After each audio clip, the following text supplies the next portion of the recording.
Hi, I'm Mac McCarthy, and I help people with their breakups. And today we got another gem of a show. They're all gems here.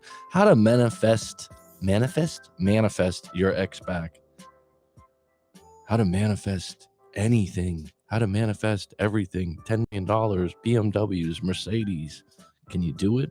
Let's talk about it today. I think it's a great topic. It's definitely something everyone's intrigued by. There's been, thousands of books written on it. And what's interesting about it is it's not a topic that's as new as people think. And it's kind of funny because someone will read one book on it and they'll be so intrigued by that book, The Secret, or Neville Goddard's work. There's a variety of stuff out there, right? And really, a lot of the advice on manifestation is the same. There's a simple recipe to it, but it's not as easy as it seems for a lot of people. So we're going to get into that today and realize this, that I'm going to give you the playbook that every book talks about. It's kind of funny because if you go down the self-improvement rabbit hole, or you go down the manifest anything in your life kind of thing, the books, the information, it comes down to a basic formula that I'm going to talk about today. And whether it's, William Bankston, Neville Goddard, The Secret, it's the same, it's the same thing. Okay. Is manifestation real? Yeah. Yeah, you can manifest stuff. I believe that. I'm not going to say, oh, no. That's impossible. Nope. I absolutely do believe you can. Now, mastering it or being able to do it anytime, any way you want, it's not that easy, or else everyone will be doing it. But also manifesting your ex back, different ball game. I haven't met many people that have done that. I haven't heard that mentioned in many books.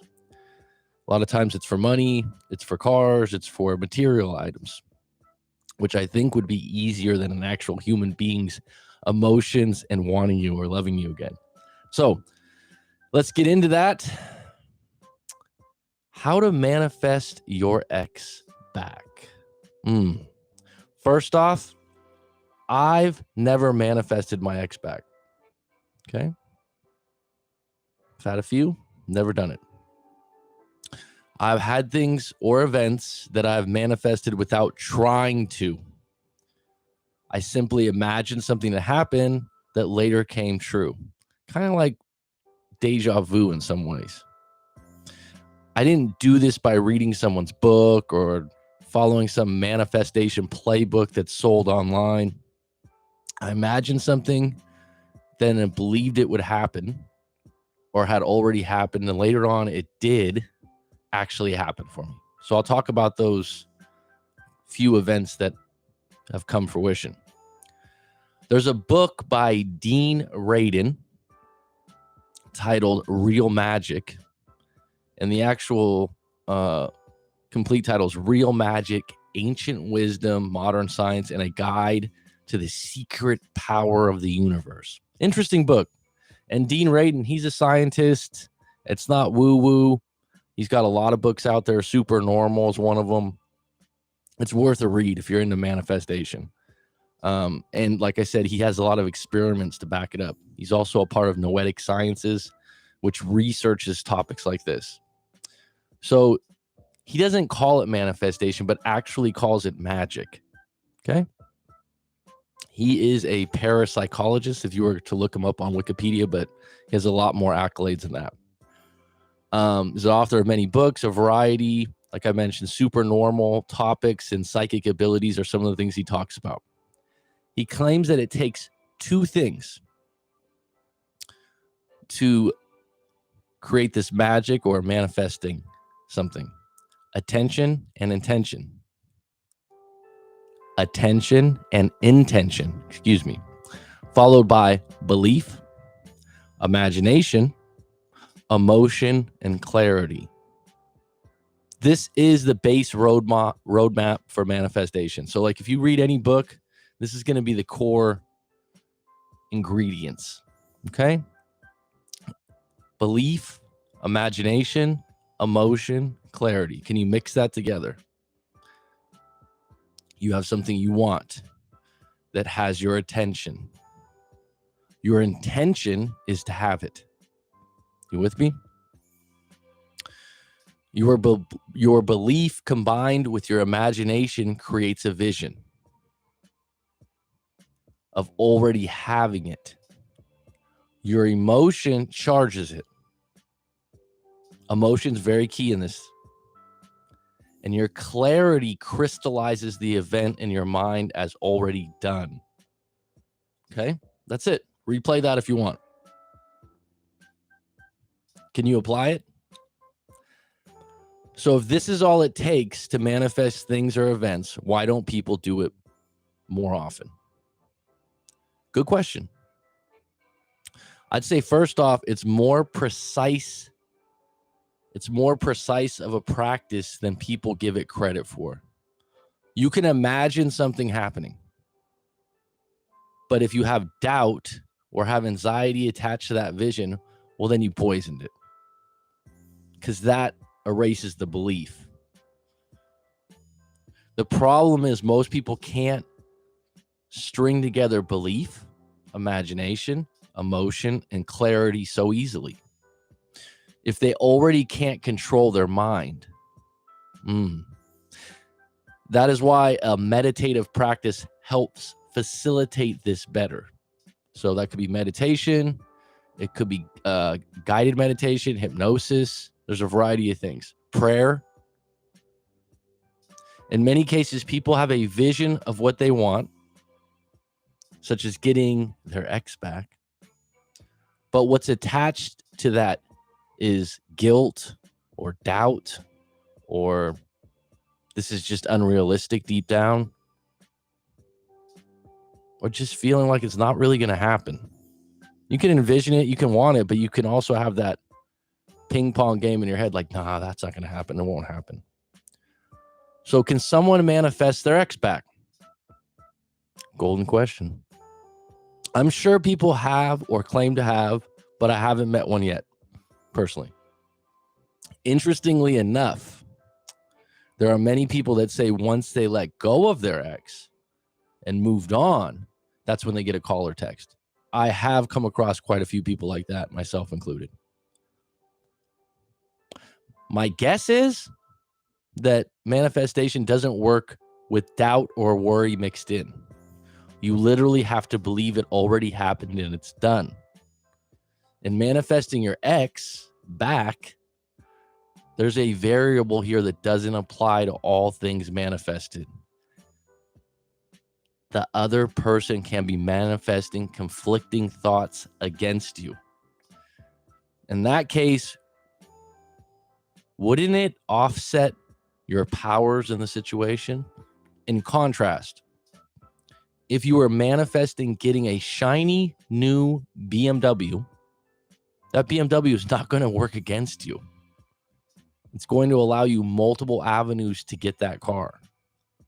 I don't believe manifesting your ex back is doable if they really don't want to be with you. In most cases, the emotion and a belief part of this mock equation towards manifestation can be ultimately affected by your ex's conflicted feelings for you. Please let me know your thoughts on this. It's an interesting topic. I'm in no way a manifestation expert, but I find the topic interesting and I know a little bit about it. A little bit more than the average bear. Okay, I've read some books on it. I do meditate. I do hypnosis. I do some of these things. So I have some experiences to share that would bode that manifestation is real. Okay. So we got 4 on deck. All right. So we have attention and intention, followed by belief, imagination, emotion, and clarity. This is the recipe. So 2 examples of me having this happen. So I remember when I was a wee chap, a young man. I think I was about 12 years old. There was basketball tryouts for school, And the night before basketball tryouts, I just remember this so vividly that, I was wishing and hoping, and all right, I'm going to have a good tryout tomorrow, and it's going to go really well. A little bit nervous. And that night I had what was like a lucid dream. It was before I fell asleep. I envisioned myself stealing the ball from another kid, actually diving to grab the ball, and then, getting the possession, and I believe scoring a couple baskets. Okay. And I remember it felt so real. And I woke up the next day. I didn't think about this. I didn't dwell on it. There was no like, this is what I'm manifesting. There was nothing like that. There was no visualization. It just happened before I went to sleep. I'd stole the ball in a certain way. I'd pick the dribble, we call pick the pocket, and got the ball back in a dramatic sort of way, scored a bucket, scored a shot. The next day in tryouts, the actual play that I imagined happened the exact same way. It was like deja vu. I always remember that. It was really weird. And I had a great tryout that day. Now, the other thing, moving to Thailand. So I lived in Thailand for 11 years. Currently back in California for a little bit, but I'm going back. But I lived there for 11 years. A lot of people would ask me, how did you move here? How do you live here? I lived on a beautiful tropical beach in paradise. Now, someone would say, oh, well, that probably wouldn't be hard to manifest. Actually, there's a lot of people that want to do that, but they find a lot of roadblocks, right? Oh, I could never do that. I can never do that because of this. I could never do that because of that. It seems ideal. A lot of people envy it, but they have roadblocks up. I used a hypnosis session where I was visually guided, living in Thailand, doing well there. And within 3 months, I was moved over there, changed my life, and probably wouldn't have been able to do it without the visualization and believing in it. There's a lot of people, no, you're not going to move there. So I would definitely say that was a case where manifestation happened. Now, please, if you're watching this, please share any events where you manifested something you wanted really badly. Please share in the comments below. Number 2, if you look into this deeper, I find that another part of manifesting is putting yourself at the end. Okay, this comes up again and again. Imagining the event you want and what it will bring that confirms it already happened. So if you want $10 million, what event will prove that to you, that you already got it? If you got your ex back, what would that look like already being a reality? So this seems to be the constant suggestion in a lot of books. There's a author named William Bankston. He has a book called Hands-on Healing, and he discusses this as the process. And the process is go to the end. Go to the place where you already have it. So Hands-on Healing is a book about, he conducts a lot of experiments with rats and cancer, and he has the cancer disappear from the rats again and again and again. This is one of those things you read this book, Hands-on Healing, and you're absolutely shocked why this data, right, isn't shared with more people. And again, he cures the rats of cancer. And he uses what would be similar to manifestation techniques. And he does it in a controlled experiment over and over again. Pretty interesting, right? I thought so. So what I would suggest you do is go to the end. So what he talked about was they're doing this experiment with these rats. The rats have cancer, and they do this experiment where they have the intention of curing the rats with their hands and their energy. And they also every day are cycling the thought that they will have a toast at the end of this experiment, cheersing, if that's a word, or toasting to the rats being cured. And all the rats were cured. But that's an idea of going to the end. It's like instead of someone saying, I want to get married, they would go to the end where they already have the ring on their finger. Does that make sense? Now, there's another gentleman named Neville Goddard who's absolutely famous, who's a legend now, and he's into manifestation. He doesn't call it that. He has umpteen books on the topic. People that follow him claim that they've manifested a lot of things. And one of the things he had preached was to, before you fall asleep, when you're in that state right before you fall asleep, but you're not completely asleep. This is also a trance state, if you know anything about hypnosis. He would say, imagine that you're climbing a ladder. You can feel the ladder, the texture of the ladder. You can take each step. It's so real to you. Imagine you climbing this ladder while you're in the state right before sleep. Okay. Then that week, tell yourself, I'm not going to climb the ladder. I'm not going to climb the ladder. I'm not going to climb the ladder. And then if within that week you end up climbing a ladder by chance, then he's just proven to you how it works. You've imagined it to be real or to have already happened. It will happen. Tell me if you've had any experiences like this or you know anything about Neville Goddard in the notes, please. And that's the basics of it. So if you were going to imagine your ex coming back, you'd imagine that you guys were in a car together, listening to music, being happy. It wouldn't be going through the steps of getting back together. Okay, this is the base of manifestation. Number 3, is it possible to manifest your ex coming back? Sure, I'd say yes, but if they are in a place where they don't want you or don't believe the relationship is good for them or any set of emotions that counters you wanting them back, then I don't believe it happens. I believe it would neutralize the power of manifesting, if that makes sense. Manifesting inanimate objects seems to be different, like manifesting a car, a house. These are things that probably wouldn't counter your feelings towards them. So if you believe in manifestation and you believe that there's a certain level of power in this imagining, the emotion, the belief, and if you think about it, just to go back to that recipe, right?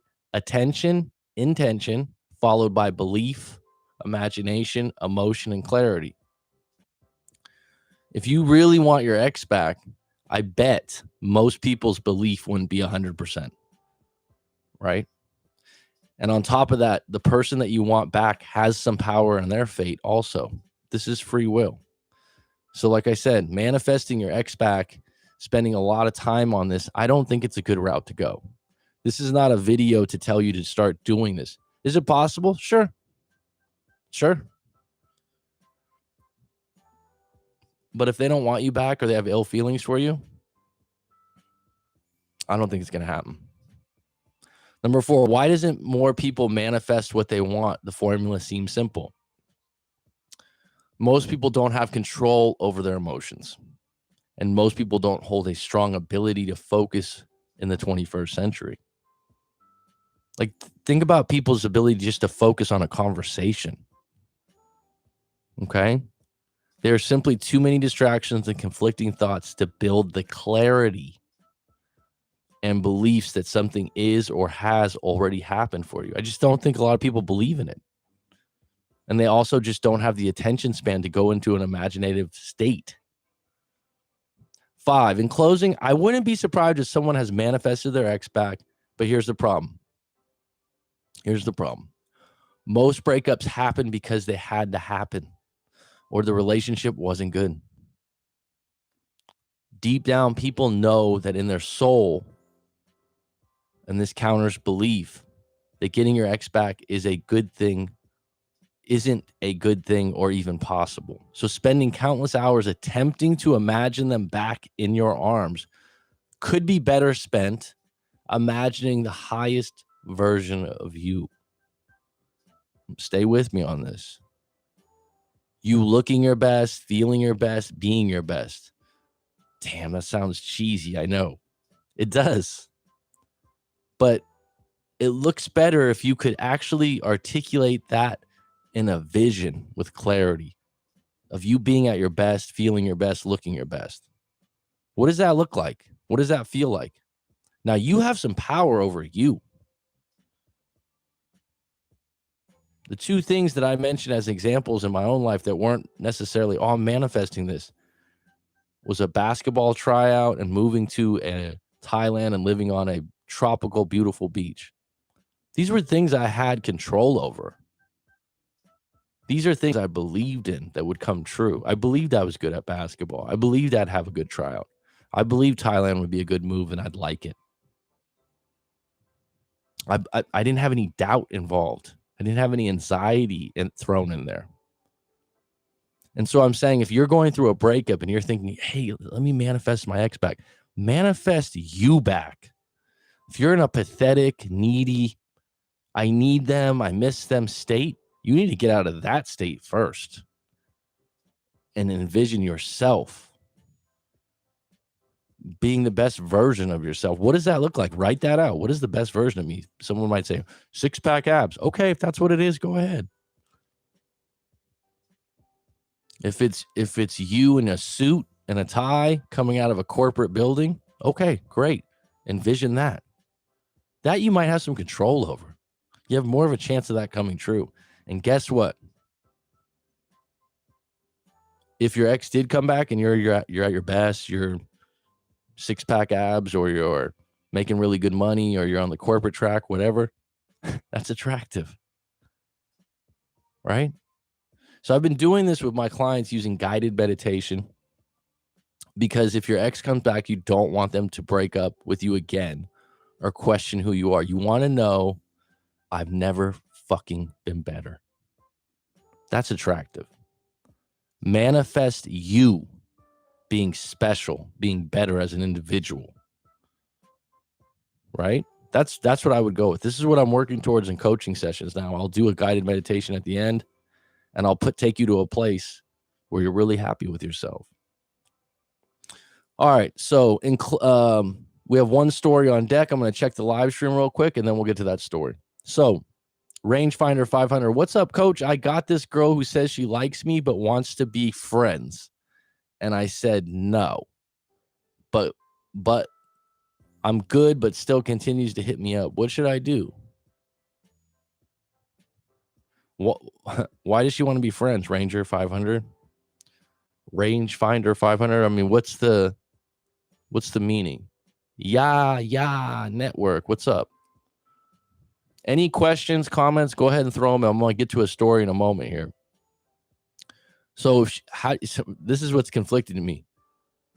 She likes you, but she wants to be friends. Friends with benefits? How do you know she likes you? Would be my question.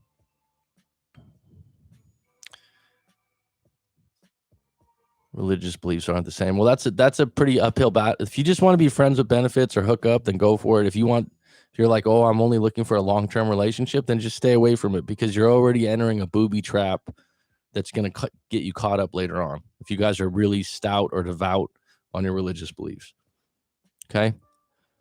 The other thing to this is, you can still, here's the thing. Everyone's, I don't want to be friends. You claim that she likes you, though. So this is what's conflicting. She likes you and she wants to be friends.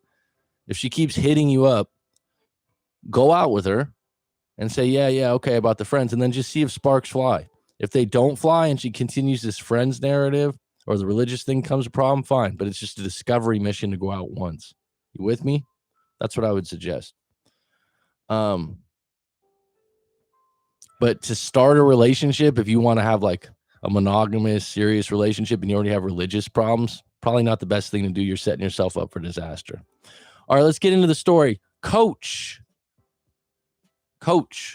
I'm tired of these breakup blues. I'm consumed by YouTube videos on getting her back. I think writing my story is something I can do to get some perspective. Firstly, thanks for your channel. You seem like a real coach, not just trying to sell junk advice. Well, thank you. That's the truth. My ex broke up with me 10 days ago. It's the classic, I'm not in love with you anymore, that she just lost feelings. We are both in our late 20s, and she did just start a new job a month ago that has changed her a lot. I know you mentioned in past videos that this has directly changed a person's values. Absolutely. If you work somewhere new, you're under new rules, you're around new people, people change with their job. Uniforms program people. Repetition changes people. Jobs are repetition. Okay. I can't believe how quick it was done so. This job she's in is sales, and the training has already taught her manipulative ways to take advantage of idiot consumers. So regardless if that's true or not, it's true to you. The fact that you're already anti what she does is going to create a lot of friction in your relationship. So just, she doesn't feel the same way. And the fact that you're this negative already in 1 month, it's a recipe for disaster, my friend. Honestly, I don't believe the products they are selling are worth the price, and I believe she's lying to herself about the quality of the stuff she's selling. She's become an infomercial, and it's painful to witness. Wow, your girlfriend's an infomercial. Her mentor, whom she's only known a month, is a top salesman, and yes, he's a man, has taken her under his wing, and they seem to have a lot of business lunches together. He quotes, quote unquote, I can tell she likes him, and when I first met the guy, I just wanted to punch his face. He's fucking fake. I caught her giving him dreamy eyes. Sounds like a story I've heard before. I'm sure you say you're in your late 20s. I bet the guy's in his 40s or 50s, and the older the worst, because he's just going to be pouring it on heavy. The bottom line is there's not much you can do here. She's not going to quit her job. She sounds like she's into it. He writes, she's captivated by this clown. I have no evidence that they screwed around, but I'm sure she's attracted to him. Well, someone can be attracted to someone at work and not cheat on you or not want to break up. You're allowed to check the menu, but not make an order. You're allowed to be attracted to people at work. That's something that can't be controlled. The idea that she's now changing her feelings towards you or acting different towards you, this happens, man. And unfortunately, there's no guide to direct your girlfriend or your wife on which job she gets. But I bet, if I had a chapter in a book saying worst fields that your girlfriend or wife could go into that would affect your relationship, there are some fields specifically where men rule the roost and women look up to them. And there's some certain office situations, like I've mentioned before, doctor and hospitals seem to be a hotbed, no pun intended, for cheating. The doctors with the nurses, the doctors with the secretaries. It seems to happen again and again. Is it always happening? No, but it wouldn't be ideal. I want some closure. Oh, God.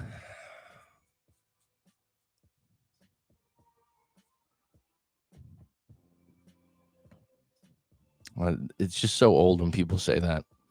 But I know she's attracted to him. There's no doubt there, and she wouldn't answer that question directly when we broke up.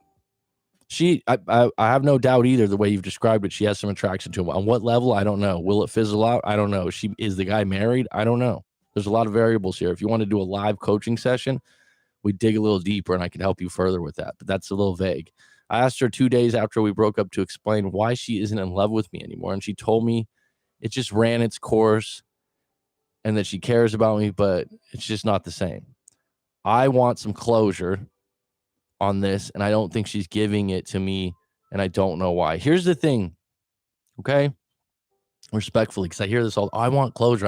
You don't really want closure. You want them back. The reality is there's not going to be anything that's going to make you feel better that she's going to say to you that's going to close the deal, that you're going to walk away and go, oh my God, now I have closure. I feel better. The closure was when you broke up. The closure was when she said, I don't have feelings for you, but you want that explained. A lot of times she doesn't want to explain that to you because she feels like she's going to hurt you worse. And she might not even know how to articulate it because she doesn't want to hurt you. This idea that you're going to get closure by having another conversation and her explaining herself further is bullshit. People do it all the time, though. This is when we get in a live coaching session. What does closure look like? Here's the thing. If you have a conversation with your ex and they've already told you, I'm not in love with you, and you're like, well, that's not enough. I want to know more. Careful what you wish for. What do you want them to say? Oh, I'm unattracted to you and I like the guy at work. A lot of people don't want to do that. Okay. The closure is they broke up with you. They've been pulling away for a month. You got to accept that. There's not going to be any kind of special packaging she's going to give you that's going to make that better. Sometimes people go, oh, I would just like to know she's sleeping with someone else. It'll make me feel better that I can move on. Not really. Not my experience. It's actually going to bring you back down to ground zero real quick. So he writes on, I want some closure in this. I don't think she's giving it to me, and I don't know why. I finally stopped texting her and calling her 3 days ago. Good for you. Someone says they're falling out of love with you or they don't have the same feelings. You're not going to talk them out of that. As all the videos point to no contact again and again, so I'm going to try that. Really, though, I feel pathetic as I'd do anything to get her back. If you feel pathetic and you do anything to get her back, stay in no contact and book a live coaching session with myself, and let's fully unpack what happened in your breakup. I'll help you get some clarity, okay? But stop calling her. You're just burying yourself deeper and deeper, and you're not the person that she even broke up with, because right now you are desperate. And just like a salesman that's desperate, you go to a car lot and the salesman comes off desperate, you go, hey man, leave me alone. And you'll never go back and buy a car from that guy. If that guy comes up to you, he talks to you about the car for a moment, and he respectfully walks away when you say, hey, I'm just looking, you might come back to that guy because you go, you know what? That guy respects me. He's not annoying, and he fucking listened to me. Right? You see how that works?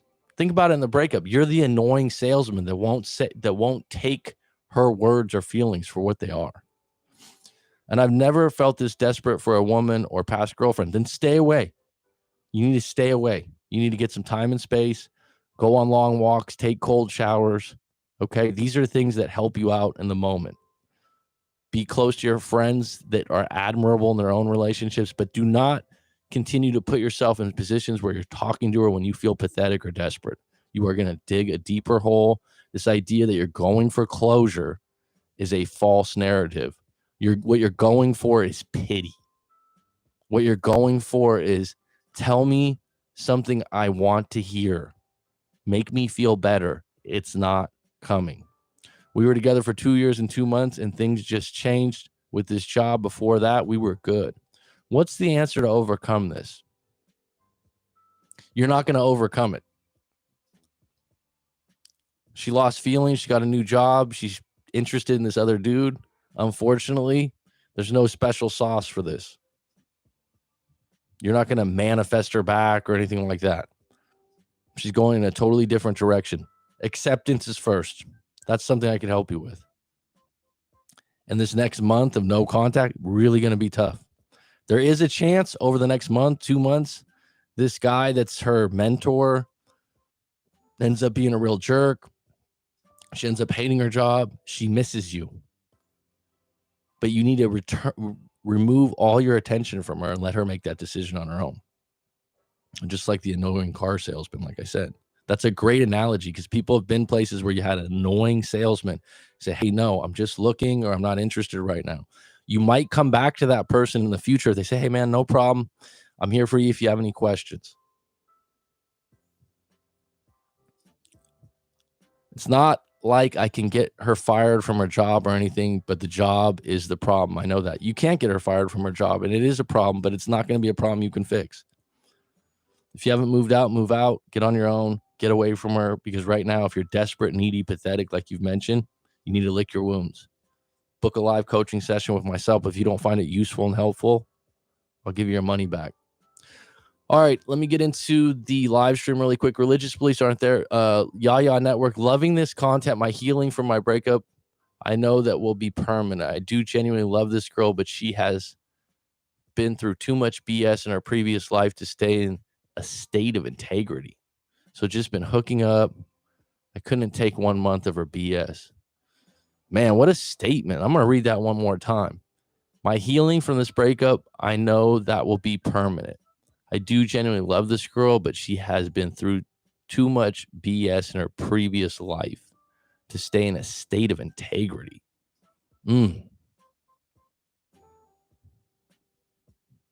Move on, my friend. It's going to take some time. Healing takes time doing it right.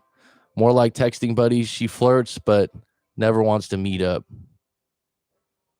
Frankie, Chi-Town's finest. How you doing?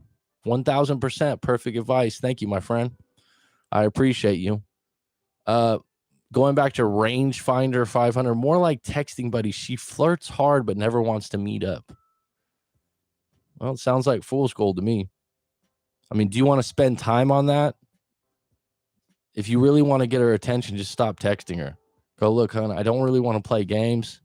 I do have interest in you, but I don't want to be friends. You want to go out, hang out, have a good time? We can do that. We're coworkers? No. Then don't do it. If it's already odd. I mean, do you have, let me ask you the golden question, rangefinder 500. You ready? Do you have any other options going right now? Are you spinning other plates? Are you talking to other women? Or is this your only option right now? How many other options do you have? How many other women are you texting with or have the opportunity to date right now?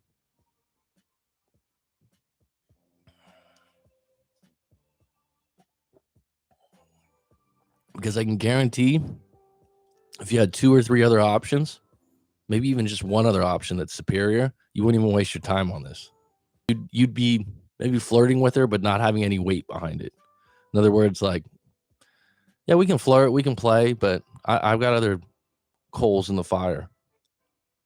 Miguel Coronado, what's going on?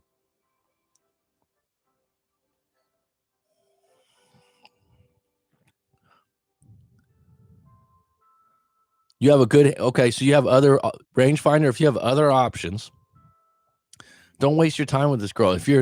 So on a scale of 1 to 10, what's your attraction to her? On a scale of 1 to 10, what's your connection and chemistry with her? On a scale of 1 to 10, what's your trust? Like if she likes to flirt without hooking up, I mean, what is this, dude? Right on, Miguel. That hypnosis works. I know. Anyone that wants to do a hypnosis session with myself or limited beliefs, something you can't get over, I've been doing it for a while. I'm getting really good at it. Miguel just did a session with it yesterday. It is one of those things that's life-changing. We talked about manifestation and stuff today, and I was talking about that, you know, why wouldn't more people do this?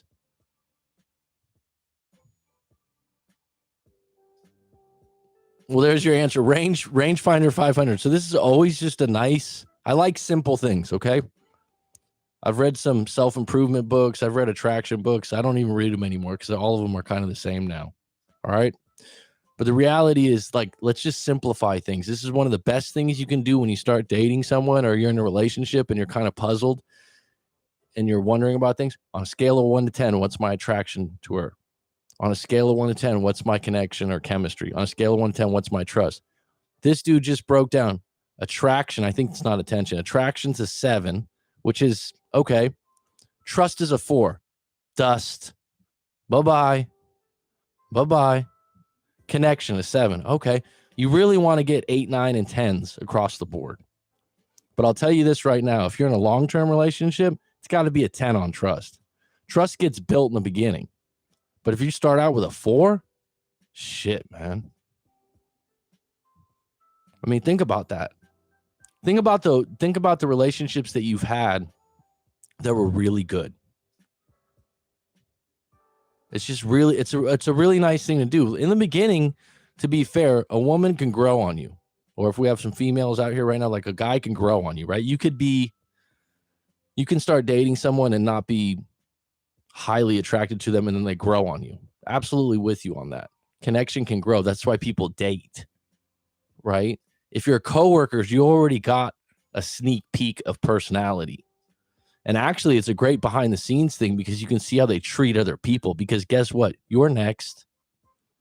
People always, wow, she's really pissed off at my manager. I didn't think that was fair. You're next.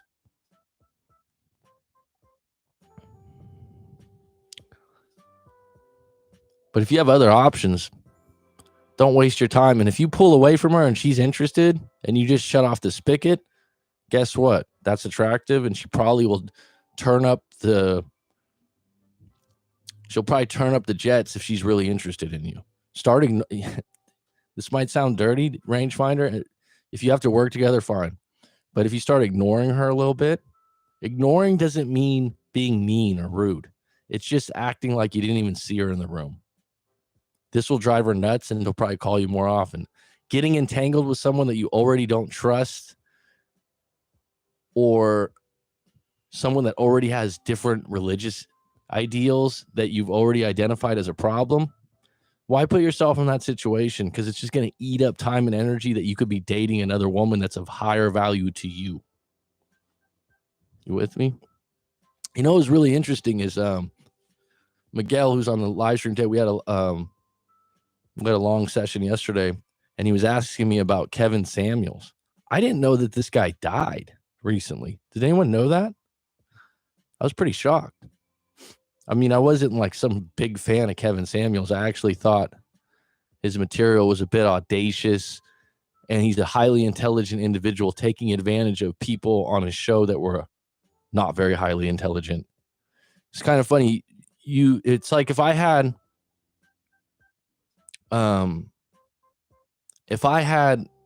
the opportunity to bring people on to make fools out of them because I have a higher level of intelligence in a certain field, or I'm really good at talking, which I am. I should have been a lawyer in my past life sometimes.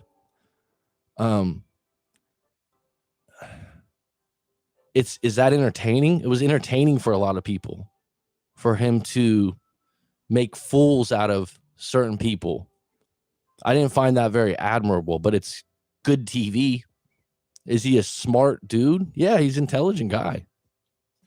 But this is where a lot of our entertainment's going. We like to embarrass people. Okay. And when I was younger, I'm 41 now, I thought that was funny. And I still have an element, but like when you get older into a certain level, I like having fun. I like joking. I like teasing my good friends or family members. Humiliating people on TV or making them look like the stupidest individuals. I mean, is that really admirable? Right? Right? That being said, I don't wish anyone a harsh death or people talking shit about someone when they pass away. Because I saw on Rollo Tomasi that he was saying that, people are dancing on his grave and talking bad about him. I would never do that. That's not the way I ride or roll or talk about people. But I understand where it's coming from, because he was a polarizing character who actually talked really down to some people out there, and they were offended by it. Right? It's like one of those things. He was a polarizing figure. He's a polarizing figure, right? In the sense that, like Howard Stern or one of these people, they take audacious, Donald Trump's the same way, audacious platforms where people either hate them or love them, right?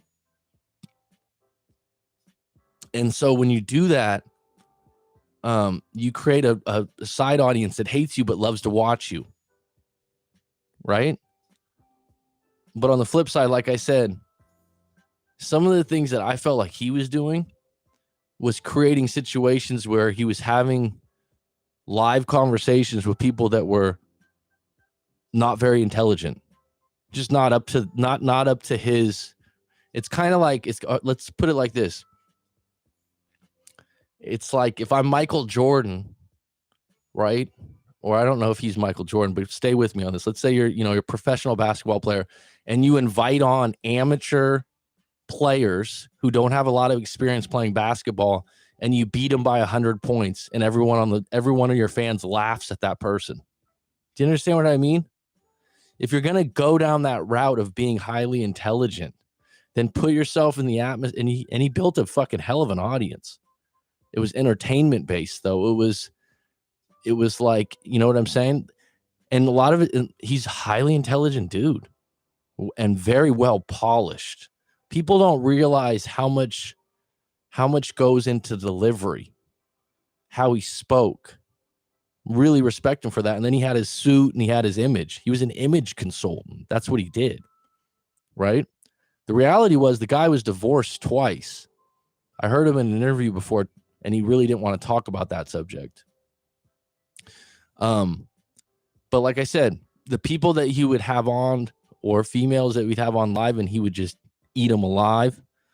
Like I said, it's like Michael Jordan inviting someone to play one-on-one that's an amateur basketball player and everyone laughing at the amateur. Do you know what I mean? Is that would I if Michael Jordan did that, would I feel like, wow, that's really cool. Michael Jordan's making a fool out of this person that sucks at basketball. You know, and people think it's funny. People think it's great. There's a lot of people out there that have low educations, that aren't really intelligent in a lot of subjects.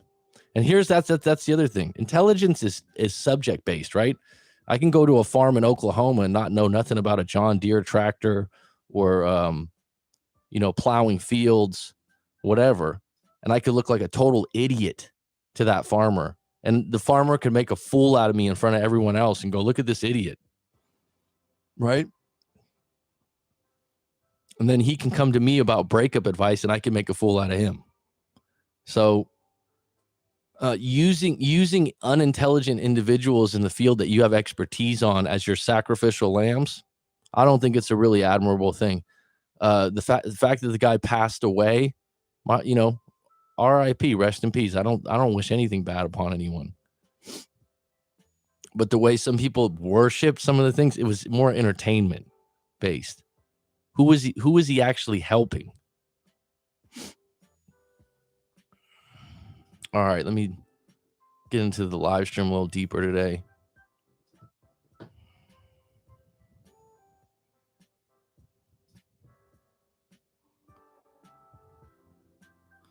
I didn't want my ex back after 6 months, took the time to work on myself. I was better to be waiting around, work on yourself, entry level. I would never have thought this would happen. Absolutely excellent. Dude, hypnosis works, guys. Do live coaching session. Thank you, Miguel. I appreciate it. That was a powerful session yesterday with the hypnosis. Huh? I was also obsessed and sad. You guys deserve better. Just relax and put the work in. And it does take time, Frankie. Attention. So, okay, we talked about that. Okay. Just kidding. She's cool, but I feel like I'm finally letting go. His hypnosis works amazing. Great. Anyone that wants to try some hypnosis or do a live coaching session, go to rightmac.com and book it up. Even if I'm having a lot more clients come to me for stuff outside of breakups. So if you have some limited beliefs or some things with work,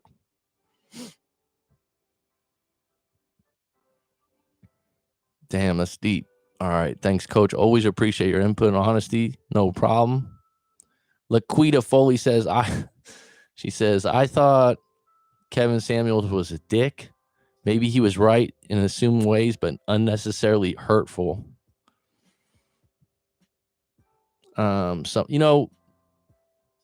Respect, brother. Dude, in how many months should someone recover from a breakup? There's no months on it. It's different strokes for different folks. But Miguel, I'm going to tell you something. You're going to meet someone else. Sex with gods can make me look like a fool in the bedroom. Frank says, I used to watch him a lot, and I could say you're right about how he treated individuals. It was a bit arrogant and superior based, but that was his image thing. Did he make sense or he say some intelligent things? Sure. Did I agree with him on some things? Sure. There are things that he saw in women, dressing down women that weren't, like highly intelligent, or they were easy kills. Do you know what I mean? Like, get a lawyer, get a female on there that could joust with him, and that would be a little bit more interesting. But the people that he was, and interestingly enough, I'll give you an example of Miguel just asked me this yesterday about Kevin Samuels. And again, rest in peace. This isn't me trying to put him down. I'm just giving my opinion about the guy.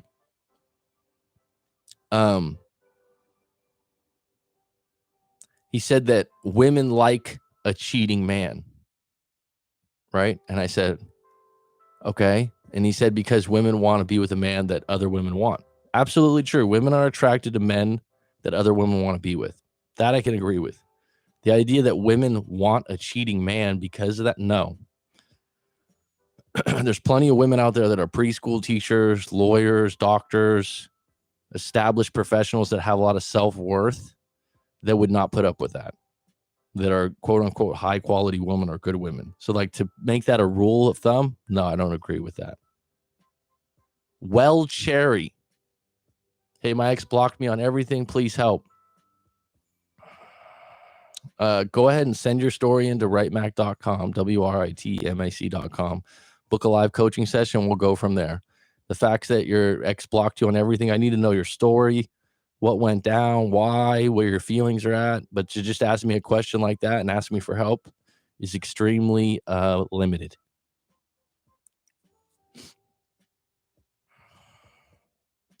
But your name sounds familiar.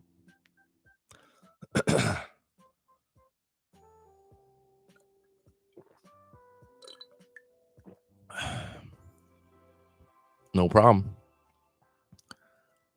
God, I feel so much better this week. Last week I had COVID. Just getting over it, man. That was brutal. Still did the show, but I was off a little bit. Now I feel, whoo. Dude, why do people think cheaters always stay a cheater and can't change?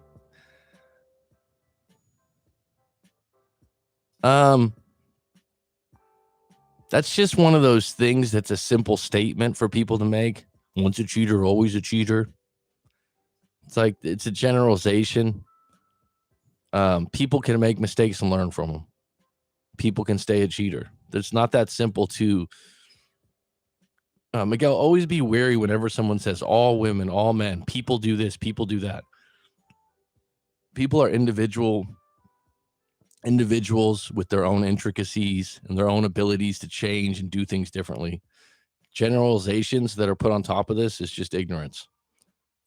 So, someone from the outside looking in, those are easy blanket statements, right? But I've known plenty of people that are good people, that are morals and values are high, and I'll never cheat, and then they cheat by mistake or accident, and they're sorry for it, and they don't do it again. Thank God you're doing well. Thanks, Frank. I'm doing great, man. It was hard. First couple days were rough. Got through it, though, because I'm healthy. Catch you soon again, McCarthy. Stay healthy. Right on, Frankie. I learned to face the reality. What happens from you? I don't know what you mean by that. Well, Cherry, I'm a little confused by that statement. I would say that accepting that you've been blocked is big. Don't try to get around it. Don't try to get in contact with her. There's a reason she blocked you. She doesn't want to talk to you. Don't be the annoying salesman. Accept it. That's number one. You want the first step? Accept it. Right? Accept it.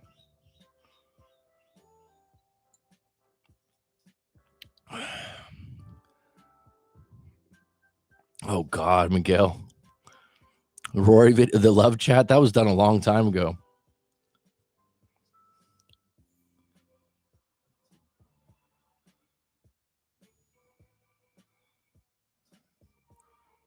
You know what's funny about that, Miguel? Always be aware of what someone sees in you, they see in themselves. So someone's like, what are your credentials? What are your credentials, dude? You want to, and here's what you want to hear something really interesting, Miguel. Thanks for bringing that up. And I'm not talking about just like Rory from the love chat, right? This isn't a vendetta, but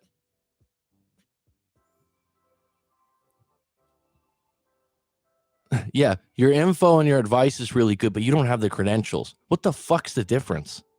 If I went to culinary school or I didn't, if my food is good, who cares? It's pretty close-minded. It's pretty stupid. Your information's great, but your credentials, Here's the funny thing. What about this, folks? Let's say someone's got a PhD or a master's degree, right? I got a PhD. No one ever asked, can I see your report card? No one ever fucking asked that. Or can I talk to your professors and ask them how good a student you were? Someone could go to Joe Blow's university in a random country and get a degree from anywhere. Like, what was your coursework? Now, if you ask a lot of people that are PhDs or master's degree, whatever field they go into, guess what they always say, in my experience? Yeah, I learned a little bit from school, but I actually learned it by doing the job. So to me, if let's say someone's got like a master's degree or a PhD in marriage and family counseling from a university and learned everything from a fucking textbook and took tests, right? I'll take the person that's 40 that has some life experience, right? You with me? They have some life experience. They've been through a few things. They didn't follow a textbook. And by the way, they're not clinging to their credential, right? I've been doing this almost for 5 years now. Like, I talk to people from all over the world. And what's your credentials? It's like, I got a degree in history. I was a teacher for 10 years, dealt with 200 students a semester. I lived in multiple countries. I've had my share of relationships, right? I'm honest. I tell people the truth, right? I don't lie. If you don't like my advice and it doesn't help you moving forward in a coaching session, I'll give you a refund, right? But the majority of people that come to me, and they tell me, oh, I've talked to a therapist or I've talked to another coach. I like your approach better. Okay. Run from people like, oh, what's your credentials? I could buy a degree if I wanted to. Like, a lot of people now are actually having people do their work for them. You could hire someone online to do all your work. It's a total joke. You learn by doing, or you're just talented at something. It's just ridiculous.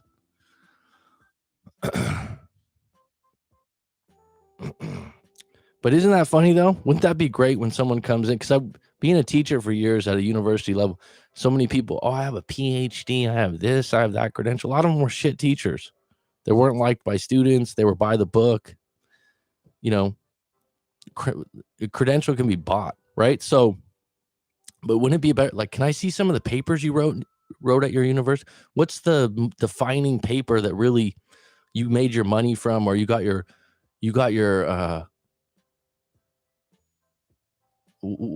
tell me about your experience in getting that master's degree and how much it helped you in your job or your career and being a better marriage and family counselor. Oh, actually, I learned a lot of it on the job. There was a friend of mine, highly educated individual, and she has a firm where she does what I would call like social work for rich people. So basically, like, if you have trouble with your kids, your teenagers, or kids that are living in the house till they're 25, and you want to seek an outside counselor of how to deal with this kid, a lot of time they send them to nature camps and different things like that. She does really great work, actually. She approached me years back and she said, Mac, I want you to work with me and I'll groom you for the position. I said, well, I don't have like a master's degree like you. And she said, doesn't matter. You'll learn everything as you go. She said, you got what it's take. You're good with people. You listen well. You're smart, right? Her words. I said, really? Don't I need a master's? No. She goes, I have a master's. I don't use any of the things I've learned in my master's degree in the field I am in now. That's facts. I'll give you another example because I'm on a roll right now. If you watch sports, right? Like LeBron James, like these people, he went from high school to the pros. Where's his 4-year college part where he needed to learn the game more? He was just ultra talented. People can do that in different fields. And by the way, a lot of universities are becoming a hustle. Laquita Foley says, I have a degree in applied sociology and work and facility management. Life is a winding road. It's about experience. Thank you, Laquita. And by the way, congratulations on your degree. That's a lifetime achievement. I'm very proud of my degree too. But this idea where people credential check you and shit. I just had a client just tell me recently too. They're like, oh, is this person licensed by this state or whatever for giving advice? It's like, what's the content of the advice? Fucking sheep.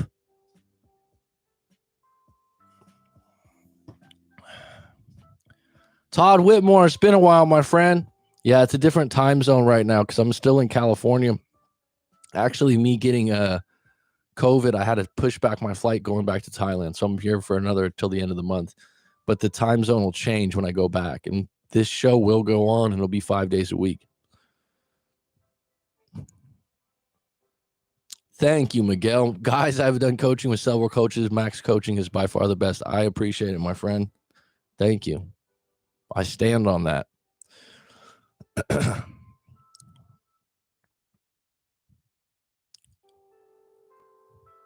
He says, sadly, a lot of people care about credentials. That's okay.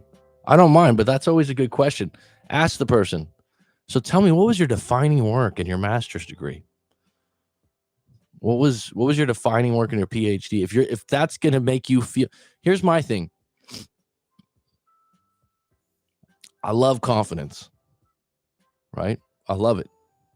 If someone tells me, I had a client recently, they started their story out with, and I read this on a live stream recently, and we're going to do a live coaching session soon. He said, first off, I'd like to start out, I don't want to toot my own horn, but I'm a handsome guy. Good for you. Good for you. I think that's outstanding. If he was to say, I'm more handsome than every other guy out there, that's a problem. That's arrogance. That's superiority. If someone says, oh, I have a master's degree in psychology and finance. Excellent. Congratulations. Here's a handshake. Maybe I might ask you a few questions about that topic or something. If you tell me, well, you don't have this and I have that, that's superiority. That's assumption based. It's ignorant. You with me? It's a hustle, folks.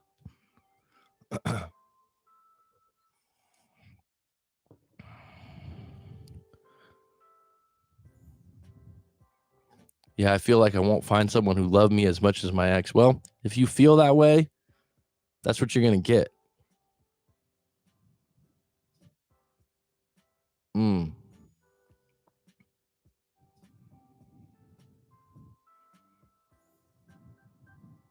I think a lot of people with their first love and their first breakup think they'll never meet another one like that until they do. And just like the great Laquita Foley just said, life's a winding road, my friend. It's a winding road. And if you here's a good way to look at it, Miguel. I've talked about this before, so we got 12 on deck, 6 likes. I appreciate it. Anyone wants to throw in some cash on the super chat, it is appreciated. If you don't, it's all good. We're going a little over today. I'm feeling good. Listen, I've talked about this in other videos, but there's 1,000 videos on my channel, so it's hard to sift through which one this was on. But Miguel, this applies to you. I always mention this story. My grandmother, okay, she's not alive anymore. Rest in peace. It's been passed away a while. She's married something like 20 years to my mother's father, right? I had a lot of problems. He was a bad alcoholic. He ended up leaving her and getting divorced. It was really painful for her. She got a new husband. I think they owned like a campground. They had a great life. That guy died of a heart attack. Like early, I think the guy was in his 40s or early 50s. So she lost him like that. I wasn't even alive yet, but stay with me on this story. She got a new husband. after that. That guy died of an asthma attack in the kitchen when she was late 60s, I want to say. She got a new husband. That guy died before she did. That's 4. Now, you might be thinking, wow, how'd she do it? I don't know. Great question. But that's a winding road of life. I'll tell you one thing. She never gave in to the fact that she couldn't meet someone else. One guy left her after like a 20-year marriage. They had 3 kids for another woman, cheating. One was a heart attack. One was an asthma attack. I forgot what the last guy passed away from, but he passed away before her. But she always met someone new. And she met some good guys. Like, they were good guys. And they were always up there. It can happen. Now, Miguel, look at your own life, your family members that are a little bit older than you. You're in your early 20s. Anyone that you know that's maybe 40s or up, look at their background and how, and if you ask them, what was your first love like? And they went, oh my God, I thought I would never meet someone like that again. And they all did. Because they kept showing up and they started dating again. Think about that. I'm not saying that like my grandma was so special or anything. It's just a crazy story. Do you know what I mean? And it's true. It's true. It's like I'm 41 now. I've been with 4 serious girlfriends. 4. And, you know, you always think, oh, man, you will never meet someone like your ex again because just like fingerprints, everybody's different. But you can meet someone better. You can.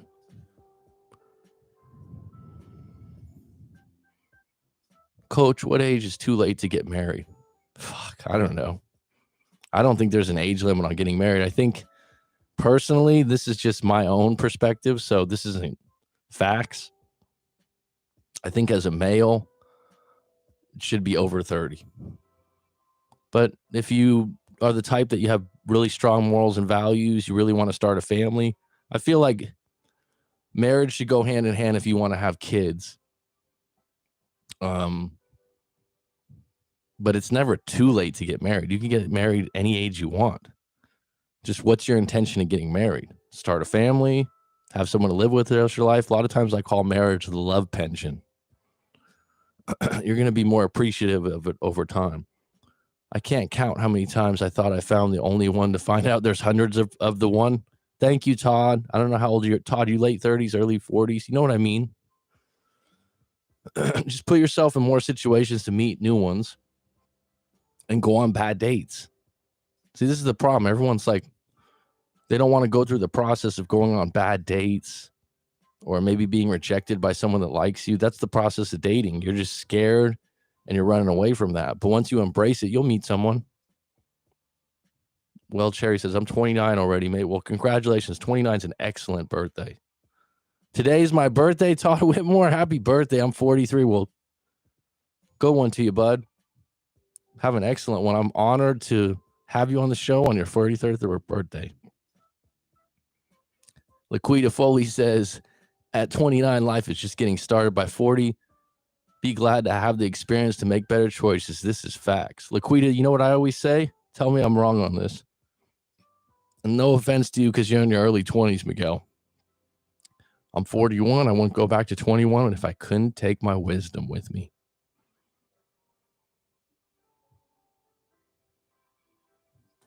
What's your skincare routine? Eduardo Martinez.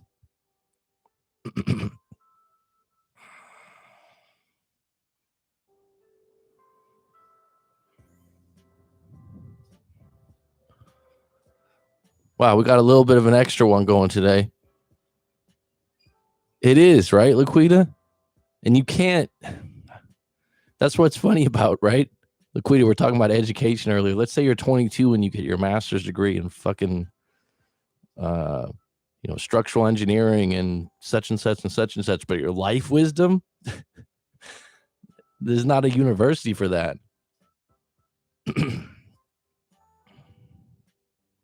I've never streamed on Twitch. I know, Todd. I know your name. I know where you're at, bud. I appreciate you. And like I said, happy birthday 2 times, my friend. 43 never looked this good, right? I'll be at 43 in a couple years. I don't know. I don't know much about Twitch. I don't know if that's a better platform or not. What I'm just doing right now is I'm doing 5 days a week, being as consistent as possible.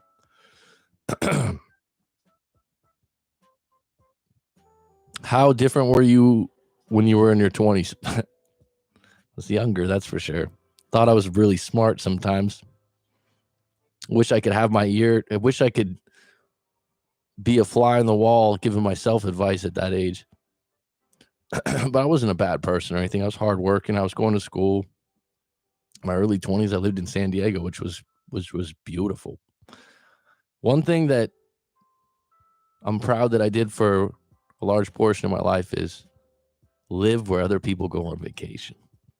That's a nice motto to live by. I haven't always done it, but I've done it for maybe 15 years of my life. Yep, when we were in college age, we have no fucking clue what we'll find fulfillment in. It's crazy. You also couldn't foresee where you'd end up. I know there's some people out there that really map out their lives and are like, I had this all planned. But I definitely wouldn't think in my 20s that in my 40s I would become a breakup coach. Nope, this is my primary.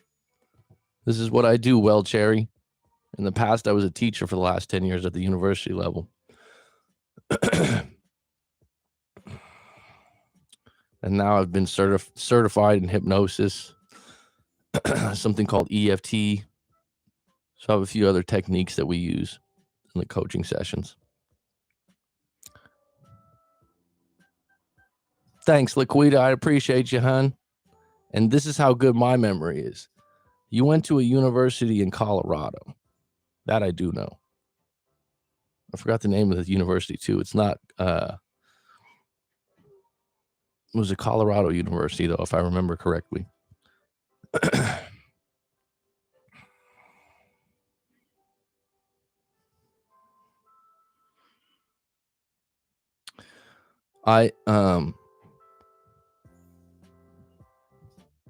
Yep, CSU Pueblo. That's what you told me. Colors are green, I think. Yeah, I'm going to get it together soon, folks. We're going to have a Zoom group, maybe 10 to 12 people, where we'll do a guided meditation together and also break off into groups. And you can talk to other people that are clients of mine about your own problems and use the tapping technique with emotional freedom technique. Because I think I want to empower more people to learn how to deal with their issues and not have to pay a bunch of different people. Part of therapy is helping other people. Like my mentor in the hypnotherapy field, she gets her therapy from helping other people. My progress is your progress. Your progress is my progress. I want to interact more people like that.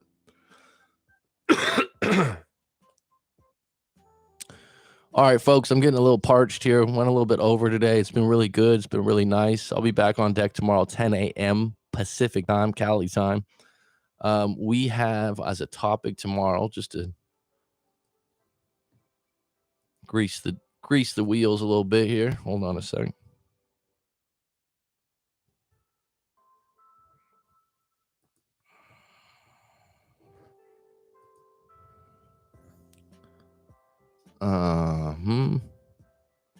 What is the best way to block your ex? Honestly,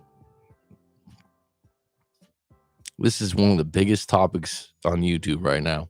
So we'll get into that. We'll get my take. I'll have a couple stories on deck and we'll go from there. If you have a live coaching session you want to get booked with myself, go to writemac.com.